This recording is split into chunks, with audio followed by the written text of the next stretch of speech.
મારી જોડે કેટલી વખત શાક અમને શાક સુધારવાનું શીખવાડે, વાસણ ઘસવા શીખવાડે.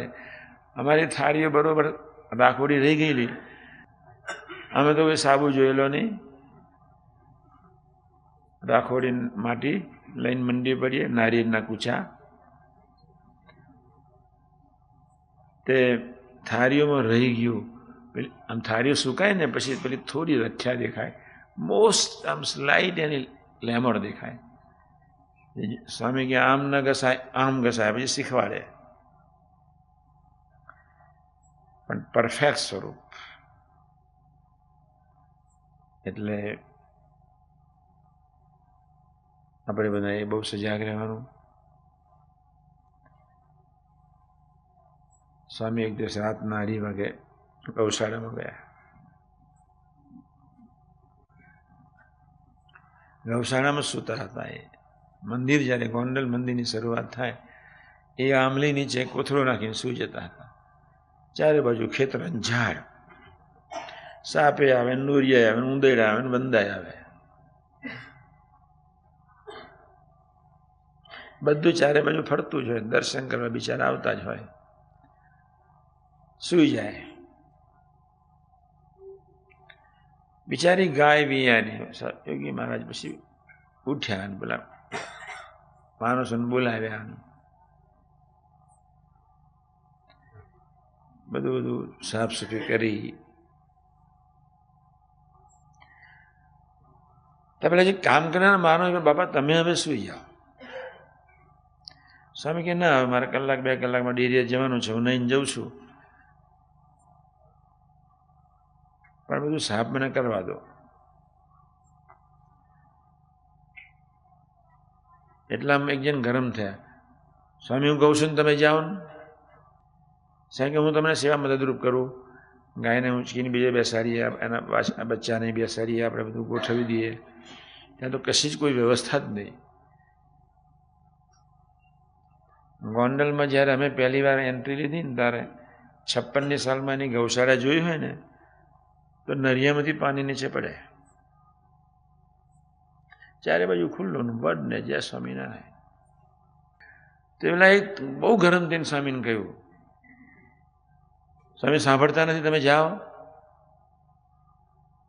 2 શબ્દ ગરમ થયા.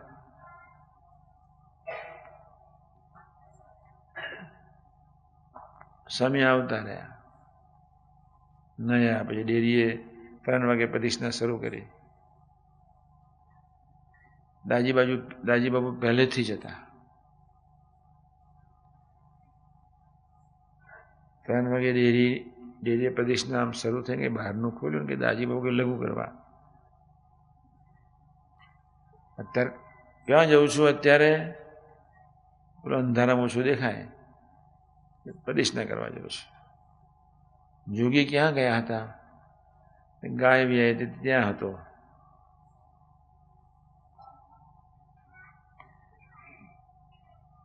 દાજી બાપુ કશું બોલ્યા નહીં.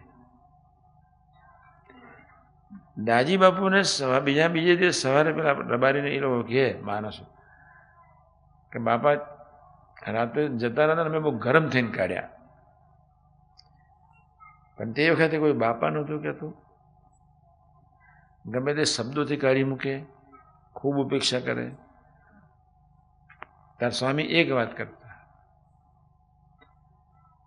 કોઈ આપણને ટોકે વળે પણ સેવા આપણે નહીં છોડવી. એ સેવા એ મેવા છે. ટોકની વડની તો 40 વર્ષ સુધી ચાલુ જ રહી.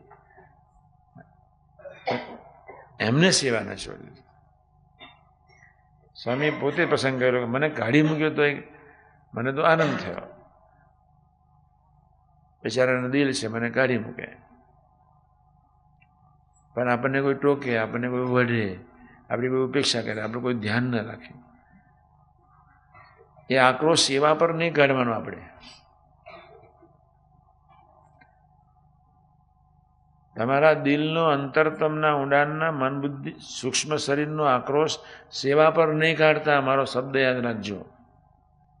ત્યાં સ્વામીનો શબ્દ યાદ રાખજો, સેવા એ મેવા છે. અને પેલા શબ્દ આકાશના ભાગ કાઢવા. સ્વામી 1000 વાર બોલે, શબ્દ આકાશનો ભાગ છે, બોલે. આકાશમાં ભરી ગયું.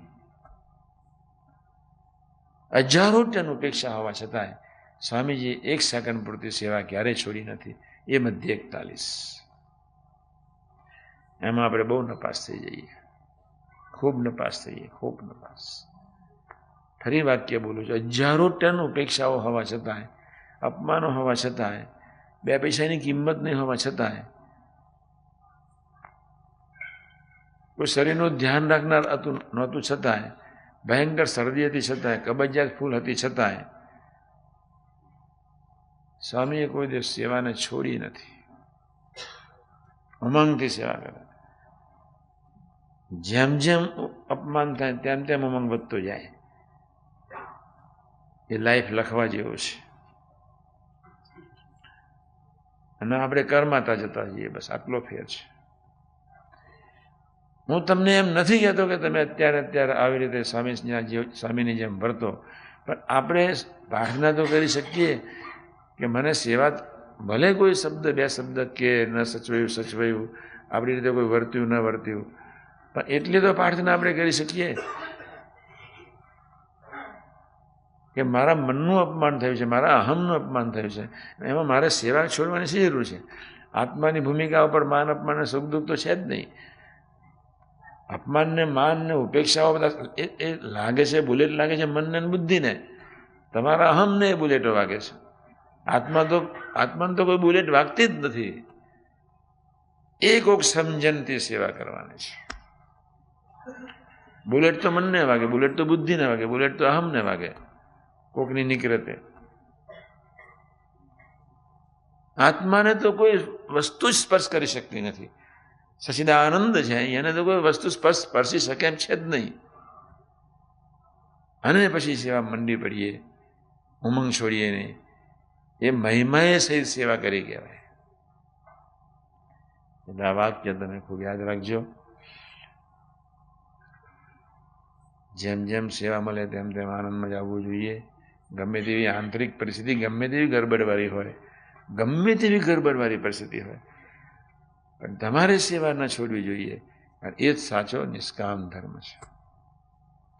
અને તે માટે ભજન કરવું, બસ તે માટે આવા પ્રસંગો વાગોડવા.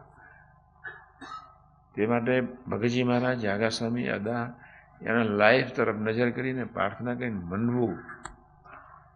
કેટલું આપણા માટે તો કેટલી યાત્રા સુગમ થઈ ગઈ, સુગમ. ભગતજી મહારાજ મૂર્તિમાન બ્રહ્મ સ્વરૂપ, જાગા સ્વામી મૂર્તિમાન બ્રહ્મ તત્વ, શાસ્ત્રીમાન યોગી મહારાજ, કાકાજી બધા કલ્પનાતીત માણસો. આપણે તો અંતરમાં બસુરું ચાલતું હોય એક, એમાં કોઈનો પ્રેમ ના મળ્યો હોય 2, એમાં રસોડામાં 2 શબ્દો કંઈ સાંભળવા ના મળ્યા હોય 3, ચોથું ટાઈમે કોઈ ચોથો મિત્રમાં મહારાજ પકડી ગયા હોય 4, ત્યારે આપણે રૂમમાં જઈને સુઈ જઈએ. કર તું એકલો સેવા, જા. તમારા મન કેટલા વિચાર. કોઈ પણ બુલેટ મનને વાગે છે, જેને આપણે કોઈ સંબંધ નથી. કોઈ પણ બુલેટ બુદ્ધિને વાપે છે, જેને કોઈ પણ બુલેટ અહમને જ વાગે છે. કોઈ પણ શબ્દ અહમને, આત્મા સુધી શબ્દ પહોંચતો જ નથી. ને આત્મા તો સ્વયં સુખી સ્વરૂપ છે. એને કોઈ પ્રશ્ન શબ્દ સંભળાય નહીં, દેખાતો નથી, પહોંચી શકતો નથી. આત્મામાં ભરતીઓ આવતી જ નથી તમારા વાણીએ કરીને, શક્ય જ નથી. અમે એટલે જ્યારે ભજન કરીએ હતા, સ્વામિનારાયણ સ્વામિનારાયણ સ્વામિનારાયણ, હું સ્વામી તો નારાયણ. આવા ભાવથી આપણે સેવા ભજનમાં મંડવાનું છે. બહુ ધીરજ, બહુ શાંતિથી સેવા કરવા આવ્યા છે, તો સેવાની ભાવનાથી આપણે કરવી, ઠંડે ગળે કરવી, વાણી મીઠી રાખીને કરવી. અને કાલે 2 પ્રસંગ મીઠાશના, આટલું બધું કાતિલ અપમાન હોવા છતાં બાપાની મીઠાશ અને વાણીની ક્યારેય ન જાય. આપણે તો એને સંભાળવા છે ને ભજન કરવાનું છે, એ આપણને સિદ્ધ કરાવી દેવાના છે. બસ કાતિલ અપમાન છતાં એની મીઠાશ ન જાય. કાતિલ એની આગળ બધા બનાવટ કરે તો એની મીઠાશ ન જાય, એનો પ્રેમ ન જાય. એની સેવા કરતા જ રહે, કરતા જ રહે, કરતા જ રહે. તો આપણે બધા આ માર્ગે જવું છે. કાલે તમને સવારે સમજાવવાનો છું. બહોત પસારા મત કરો. આજના શુભ મંગલકારી દિવસે ભગવાન કિશન, ભગવાન રામ, ભગવાન શિવશક્તિ, ભગવાન મહાવીર, ભગવાન સ્વામિનારાયણ અને એવા ગુણાતીત પુરુષો શાસ્ત્રીમાં યોગી મહારાજ, કાકાજી, પપ્પાજી, સાહેબ, સ્વામીજી, અમૃત બાપા, સૌના ચરણાવિંદમાં એક જ પ્રાર્થના, આપણને ધીમે ધીમે પણ મધ્ય 41 પ્રમાણે સેવા કરવા માટે ખૂબ ખૂબ બળ આપો. એ જ પ્રાર્થના સહજાનંદ સ્વામી મહારાજ.